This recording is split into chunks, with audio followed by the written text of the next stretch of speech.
décision concerne deux catégories de personnes, celles qui existent sur la liste électorale et celles qui viennent pour la première fois s'inscrire sur la liste électorale.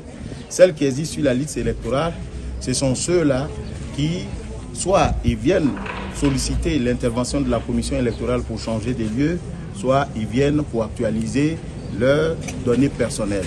Et puis, il y a l'hypothèse des personnes qui sont déchues de leurs droits civils et politiques ou bien qui sont décédées. Et donc, n'étant plus des sujets de droit, ils ne peuvent plus être sur la liste électorale. Maintenant, pour ceux qui viennent pour la première fois s'inscrire sur la liste électorale, la pièce qu'il faut est la suivante. Si vous n'avez pas de cette... C'est la carte nationale d'identité qui est requise pour s'inscrire sur la liste électorale. Mais si vous n'avez pas de carte nationale d'identité, vous devez avoir l'attestation d'identité.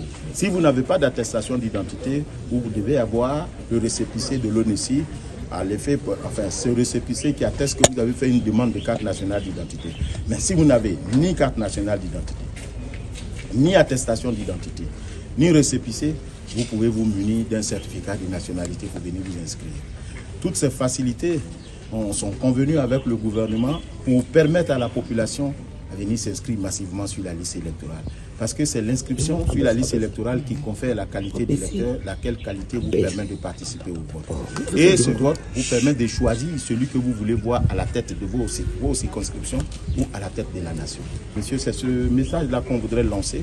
Et nous avons été bien accueillis par les autorités administratives, travaillant bien entendu dans le cadre républicain. La commission a été bien reçue. Je voudrais ici remercier encore monsieur le président du conseil régional et puis madame la troisième vice-présidente qui est chargée de la supervision de la NIEBI Tiassa. Et puis monsieur le gouverneur qui n'a ménagé aucun moment, aucune énergie pour recevoir la commission électorale dans de bonnes conditions. Nous partons donc satisfaits à travers la mobilisation que nous avons vue ce matin. Vous aussi, on vous remercie pour être les relais auprès de la population, pour porter l'information de la matière électorale et inviter la population à venir s'inscrire sur la liste électorale. Et je crois que je peux vous remercier maintenant et continuer de propager cette bonne nouvelle.